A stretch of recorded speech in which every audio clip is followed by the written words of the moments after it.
खबरों में आगे बढ़ेंगे। क्या अब मध्य प्रदेश लोकायुक्त आरटीआई के दायरे में आएगा?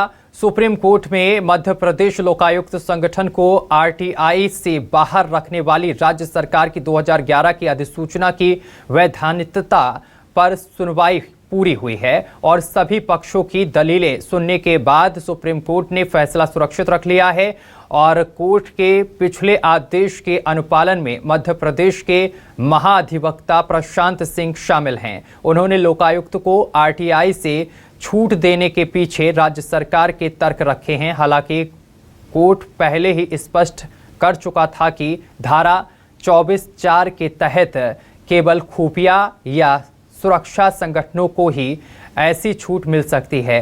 कोर्ट ने दोहराया कि रिकॉर्ड पर ऐसा कोई तथ्य नहीं है जिससे यह साबित हो कि लोकायुक्त स्थापना एक खुफिया या सुरक्षा संगठन है।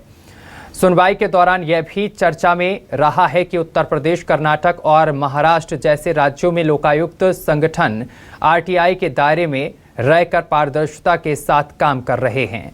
यह मामला मध्य प्रदेश हाईकोर्ट के 20 दिसंबर 2021 के उस आदेश के खिलाफ है जिसमें कोर्ट ने लोकायुक्त संगठन को आरटीआई में मांगी गई जानकारी 30 दिन के भीतर उपलब्ध कराने के निर्देश दिए थे।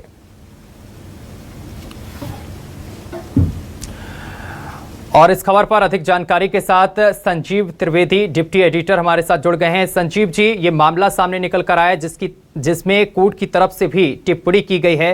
क्या पूरा मामला है और कोर्ट की तरफ से क्या टिप्पणियां की गई हैं? देखिए, मध्य प्रदेश सरकार के द्वारा इस बात को लेकर के इंसिस्ट करना कि जो लोकायुक्त है वो आरटीआई के दायरे में नहीं आता है, अदालत को तर्कसंगत नहीं लगा और अदालत ने ये प्रश्न पूछा कि आखिर ये बताइए कि जो नियमावली है खुफिया एजेंसी की, क्या वो लोकायुक्त पर अप्लाई करती है? क्या लोकायुक्त कोई खुफिया एजेंसी है जिसको आरटीआई के दायरे से दूर रखा जाना चाहिए? इसे स्पष्ट करिए, क्योंकि ये बड़ा क्लियर लिखा हुआ है आरटीआई के कानून में धारा 24 क्लॉज 4 के तहत कि केवल खुफिया और सुरक्षा संगठनों को ही ऐसी छूट मिल सकती है। दूसरा ऑब्जर्वेशन अदालत का ये था कि कई राज्य हैं जो कि लोकायुक्त को आरटीआई के दायरे में रखते हैं, जैसे उत्तर प्रदेश है, कर्नाटक है, महाराष्ट्र है और पारदर्शिता के साथ काम करते हैं। तो पारदर्शिता को बाधित करने के लिए आखिर कौन से ऐसे विशेष परिस्थितियों से मध्य प्रदेश की सरकार गुजर रही है, वो आप बताइए। लेकिन ऐसा कोई भी दलील, कोई भी बात कहने में अक्षम रही मध्य प्रदेश सरकार के पक्ष की तरफ से जो एडवोकेट्स थे, और इस पर नाराजगी व्यक्त किया सरकार ने।